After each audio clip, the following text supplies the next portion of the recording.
Hey guys, what's up? This is Tron the movie. And this is the original movie, the first one that came out. There was another one, a second movie that came out, and it wasn't the same thing. The difference between the second one that came out is it came out a lot later, and the computer generated effects were a lot more advanced in the second one than this one. But what's cool about this one had the old school computer generated effects. There's a couple of them here on the back, and you can kind of see the effects that were on there. They're blocky. They were good for the time. Basically, they had a really good CGI computer to make these effects, because these were, at the time, the best CGI effects that you can get. And this was way more than like a home computer can do, or even like, an arcade computer can do, This was really, really good, and this is Disney's Tron. Now, I don't know if Disney, I think Disney originally brought this out, and Disney created it originally. But what was interesting about this movie is that it basically got the reputation to be a really, really, really good movie. And I don't know why, but every time a movie is considered so great and amazing, and when you go to watch it, you're like, it was good. You know what I mean? It's like if no one said anything about the movie and no one said how great it was and whatever, you would have went to see the movie, you would have been like, that was a good movie, I liked it, right? But sometimes they'll play up a movie to be so great that when you see it, it just doesn't meet expectations. Like E.T. E.T. was a good movie, but when it came out, people basically, put it on the pedestal of the greatest movie ever. And honestly, E.T. the alien was weird looking. It's like, it wasn't, I don't know, it just didn't, it never meets expectations. Like when you think, oh my god, it's gonna be the best movie ever, and then you watch it and it's not. But Tron is what it is, and I think it's overrated. But I don't think it's overrated by people. I think it's just overrated by the people that ended up overrating it. And because what's cool about Tron is that the effects, and that's why you go to see this movie. This movie's all about the cool CG effects they could produce with computers at the time, and this was in the 80s. And at the time, it was really good effects. So the story goes that this guy, he's a computer programmer, and he basically he's working on some kind of computer program or whatever it is. He's working on this computer, and the computer kind of goes AI on him. The computer gets I guess it turns up, becomes alive, because whatever's inside the computer, the program is making the computer alive, and basically beams him into cyberspace, where he's no longer in the 3D world. Now he's inside the computer, and then the computer starts playing games with him, where they'll make him a character in a game, and will play other characters against him. So there's there's some people, there's users, and then there's also other characters that are in it. He's considered a user, which is someone who uses computers. And basically the computer is just playing with him at this point, where it's if he gets destroyed in the game, he gets really destroyed, and if he wins the game, then he gets to survive. And so the rest of the whole movie is him trying to get out of this computer program that he's in. He doesn't know how he got in there, but he's in there, and he's trying to get out of it because he has no choice but to try to go back into the world that he came from. And it's basically a guy that's stuck in a computer. And at the time, this was something that people were thinking about. This was sort of a next stage sci-fi what if. What if you were beamed into computer world? It's sort of the same thing where with fantasy novels, where a person in the regular world gets transported into this amazing fantasy world, and now he's living with all these fantasy creatures and stuff like that. There's a lot of books about that. There's a lot of books about people who live in the regular world, and they get transported into the fantasy world, and they have a fantasy world experience there. Thomas Covenant did that. The Split Infinity, the Apprentice Adept series by Piers Anthony did that. a lot of stories have that effect of a Canadian Yankee in King Arthur's Court did that, and so did a lot of other ones. There was the one with that guy who had the boomstick or whatever. There was another one like that. There was a lot of those. It's like someone's in their regular world and they get transported into another world. So that idea was cool because they turned it into someone got put into a computer. Now at the time, what was big was arcade games. Now home arcade games were not good, but those quarter 25-cent arcade games, you can go to an arcade and there's like 100 of them. Those were good. They were fun. Now you look back and you're like, oh, they were repetitive and they weren't like, you can't really play them for a long time. But at the time, people would like put tons of quarters, like would play those games for hours just to get good enough and try to beat the game. And so because of people's like experiences with it was like the first interface between people and computers. And because people's experience with computers, it's like they're playing this game, but they're playing it like, they're standing outside of the game and they're playing it, but they're playing a character in the game, and they're playing as if they were that character, So if they're playing Pac-Man, they're playing as if they're the Pac-Man and running away from the ghost monsters, right? And so that whole idea was like, well, what if someone got like teleported into a game and now had to fight for their lives just to survive the game? And that's what this is about. And it's cool. Like the idea is cool. The effects are cool. What's cool is they have these really cool lighting and stuff like that. Like the cycles were cool because they all had like this neon looking. The design is fantastic. Like I don't know who did the art direction in this, but the designs are just amazing. I did find the story like it wasn't everything. Possibly, I don't know why. Like you can't really tell, but possibly because it got overrated. Possibly, maybe a lot of people liked it, and not everyone likes it. I don't know, but possibly because I just think that what they tried to do with this movie, it wasn't really about the story. The story was the guy gets trapped in the computer, and now he's got to get out of the computer somehow. That was the story, and the rest of it was like he's being attacked by all of these like computer generated forms, these like generated like robots that are shooting lasers at him and stuff like that, and he's being attacked by those generated things and whatever it is, but this is cool. This is the 20th anniversary one. I bought it because now the thing is, if I would have basically saw the movie first, I wouldn't have got it. But I would have rented it, but there was like nowhere to rent it at the time, so I bought it. And so it's okay. Like I don't know if like how many times I'm gonna watch this. I'm probably not really gonna watch. Maybe I'll watch it again because I watched such a long time ago, so I don't even know. But this is what's good about this actual 20th anniversary. It's a 2-disc set. The cover is cool. It's a little bit thick though, but it's pretty cool. And there's like 2 different things in here, and one of them is the actual movie, where it's like, they don't give you like an insert. Can't they give you like a little poster or something with it, But it's got like the actual movie, and there's another section here, right? And this one is special features. This is very, very heavy in special features, and it's basically it's 5 hours of bonus material. So.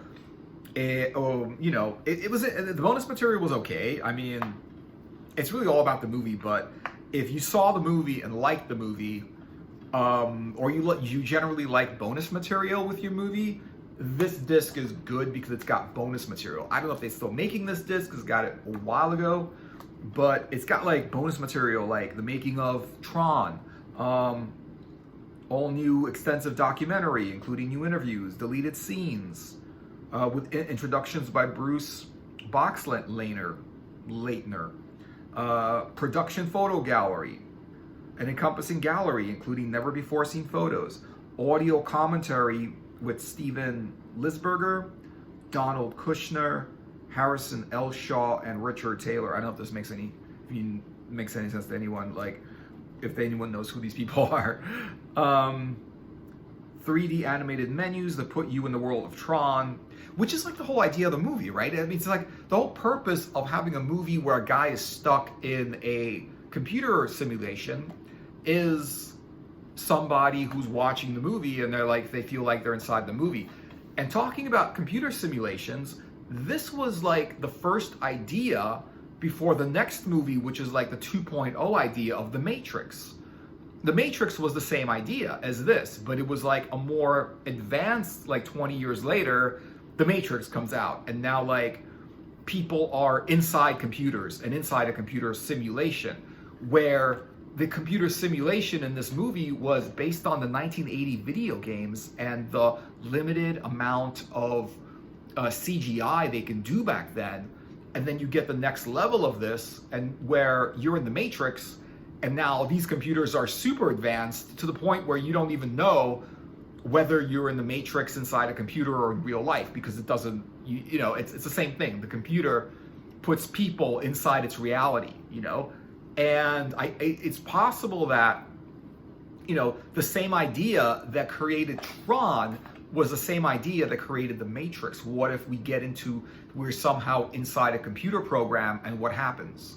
In the Matrix is an advanced computer program, because at the time, computers were like more advanced. In the Matrix, computers were super advanced to the point where like the Mr. Smiths and all of those computer-generated bad guys and all of the little crazy octopus things that would try to chase you around and whatever, and you were actually in a ship inside some kind of environment, and you can plug into the computer and interface with them and actually be able to beat the computer inside the simulation. So it's crazy because the simulation is real for the people inside and also real for the computer. But basically this is the Matrix 1.0. This is the story of the Matrix when it's like super, super simplified because at the time there was no Matrix, because computers weren't as advanced as when the Matrix came out, where computers were way more advanced, and graphics were super realistic, and it was plausible to say, well, what if we're in a computer program and we don't know it? In the future, we wouldn't be able to tell the difference. Like, we wouldn't even know if computers are using us just for our battery power that we produce, And amazing. But I mean, the Matrix was 100 times better. But you know what? I really do think it's okay. It's okay. Like, I didn't dislike it. I thought it was good. I liked it what it was meant for, what it was meant to do. Like, I liked it for the special effects. The whole, he was in these weird, crazy cyber games. Like, he was inside a video game and the computer was trying to kill him by sending enemies, and he would try to beat the enemies and stuff and get out of that simulation. But beyond that, there was nothing more to the story. It was, he got zapped into the computer, and now he's trying to get out, and then the computer is trying to destroy him. Yes, there was other people and whatever it was involved. There was more to the story, but that was the basic story. Now this movie came out a second time, and it was the more advanced version of Tron, which honestly wasn't better, or I didn't think it was better or worse, or I don't even it wasn't just memorable enough to really tell if it was better than the first one or worse. I just think it was a little bit different. It's basically a remake of the first one, and besides the graphics being better, there was nothing also that interesting about the second movie, because this movie was about the graphics. It was an art movie. It was a computer generated, let me show you what we can do with computer effects movie. And it was just, the second one wasn't that great either, but it had good effects. And you would go to see the effects. So on the back of this disc, on the back of the case, they always show you some interesting stuff about it. So check this out. A masterpiece of breakthrough CGI ingenuity. So there we go. This is the thing that they said. Look, it's a masterpiece of breakthrough CGI ingenuity. Yes, masterpiece of breakthrough CGI ingenuity, but not a masterpiece of cinematic quality of movie, Disney celebrates the 20th anniversary of Tron. So this was 20 years after the initial game came out. I do like how this reflects. It's got sort of a really holographic reflection in it, which is, I think that's cool. Because anything you do that makes it cool is a plus, So the dazzling film is 20th anniversary of Tron, basically what it is. A dazzling film at the flashpoint of a continuing revolution in its genre. Yeah, that's true. I mean, at the time, it was a sort of like a Matrix-like movie, and at the time, it was good for what it was. And I think at the time also, I think if I would have seen it at the time, it would have been more impressive, because it wasn't every day you get to see a really cool like CGI movie back then, because in the 80s they didn't really exist. And when you saw like a cool CGI movie, it might have been a lot more memorable because it would have stood out as a really cool special effects movie in the 80s. Packed with 5 hours of bonus features, including exclusive never-before-seen material, this feature-rich collector's edition showcases an epic adventure inside a brave new world where the action is measured in microseconds.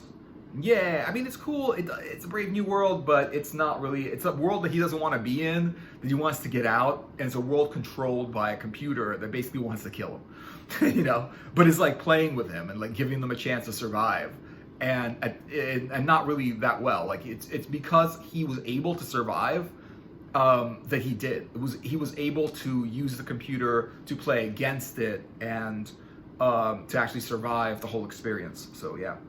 When Flynn, Jeff Bridges, so if you guys like Jeff Bridges, he's in this movie, hacks the mainframe of his ex-employer to prove his work was stolen by another executive, he finds himself on a much bigger adventure, beamed inside of a high-powered, hungry master control program. He joins computer gladiators on a deadly game grid, complete with high-velocity light cycles, which were cool. Those are cool. Light cycles and Tron Bruce Boxleitner. I guess that's the guy that, because Tron was this like kind of like computer being, and it was like a voice and there was a face. He was this like computer being, and I guess that's the guy that did the voice for it, you know, or it was like maybe it looked like him or whatever. But basically, that's the guy who played the computer. A specialized security program. Together, they fight the ultimate battle with the MCP to decide the fate of both the electronic world and the real world. Yeah. You know, yeah. And yeah, so that's pretty much what it was. Very, very simple, and not as much about the story as the special effects. Not as much about anything except the special effects. You know, like the story was kind of simple. It was the whole like, there was no like plot twist too much. I mean, it might have been a little bit of a plot twist, but you know, because they really were trying to make a good movie. Like Disney tries to make good movies, you know. But another thing about Disney is Disney doesn't at the time, especially, they weren't making a lot of science fiction movies. They were making cartoon movies. They were making like Lady and the Tramp. They were making 101 Dalmatians. You know, they were making like Mickey Mouse movies. They were making movies about their characters and kids movies and all ages movies. Whereas this is more of like a PG-13. Even though I think this was PG, because there's nothing in it. There's no like language or anything in it. Yeah, it was just like pretty simple movie. It starts off like it starts off. You know, they build up the story. And it gets right into the whole point of it. Like, they build up the story a little bit. They show you the characters and what's going on, how things are coming together. And then the computer just like, you know, I guess it just becomes aware and it becomes like active. And it just becomes, I don't know, like it's no longer just like a computer machine that you use. It's like its own being and stuff. And it basically, and they don't really explain exactly how it did it, but it basically like sent these like laser beams to like, these laser beams like kind of like deconstructed this guy and then reconstructed him inside the computer. And the guy's like, how is this even possible? You know, how am I in this computer program? And it's basically, he's in the computer game, and he's trying to survive. And there's other characters in the game, and there's all kinds of little specific things. But the basicness of it is he's in the game, and now he has to beat the computer in order to get out of there, you know? So like in the light cycles, he has to like destroy the other light cycles before they destroy him. Sort of like the video game that came out based on this movie. And the video game was actually better than the movie. But even though it was one of those coin operated like 25-cent video games, and there was only like a few different levels, it was still better than the movie. But everything in the game was in the movie. Like the light cycles were in the movie, there were those like these weird pods and stuff like that. They don't like show you. It would be cool if they showed you more of what's going on. This is not much of a commercial about what's inside the disc, but basically that's kind of like the outfit, sort of like that's what they were wearing. This is sort of like the computer people against him. That's kind of him, and they're like poking him with these like light spears. This is sort of like some kind of planetary landscape and whatever, and it's definitely worth it's definitely worth a browse. It's definitely worth watching. And now there's another movie that's Tron, but I don't know if the second one is really worth watching. I'm sure there are people that liked it, and I'm sure there are people that like this one because it got a lot of acclaim. But I'm not really sure that the second one was really better. The second one had better effects, but the thing about the second one and its effects was that when the second one came out, all of the other movies that also came out at the time still had good effects. So it's not like you need to see Tron 2 to see great effects. You could pretty much go see any movie that has CGI in it, and you're going to see amazing effects, because that's it's the age of CGI has happened, and it actually feels like the second movie, the effects were like not as good as the effects of the other movies, but they were okay. But I just think at the time this was a cool movie because the idea of computers was new. And this is the first time where people were thinking, but what if a computer puts us inside its own reality and now we have to fight against it to stay alive? Like that fantasy sci-fi idea came out because whenever anyone like invents something or something new comes out, they always think about like, what if this destroys everything? Like when a computer came out, what if computers become intelligent and destroy everything, like in the Terminator? Or in this one, what if a computer like becomes intelligent and beams you into its own program and starts like trying to kill you with computer games and trying to like destroy you if you can't get out, And so that was the whole idea. It was like a thriller where, oh my God, this guy's inside a computer. That's amazing, right? Look at these cool effects and whatever. And you would basically like not worry about the story so much or the plot so much or the acting or how it's written or how it's directed as much, because it was decently done.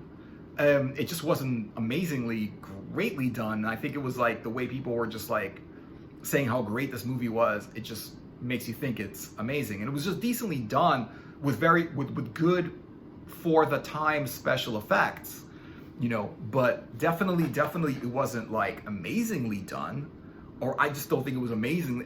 The second one wasn't either. It was just very, very good.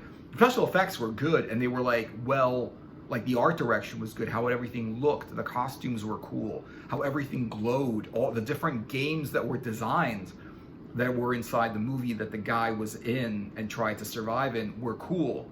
And there was a lot of it that was very, very, like the art part of the movie was very, very well done. So I think it's more of an art movie, and I think it's more of a movie of what CGI was back when this movie was done.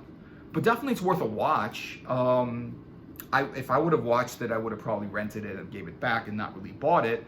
But it doesn't really matter because it's the kind of thing where, it's cool to have. It's collectible, sort of. It's got that collectible feel. So let me know what you guys are thinking in the comments. Thanks for watching the video. I hope you liked it. And like the video and subscribe to the channel. And I will see you guys in another video later.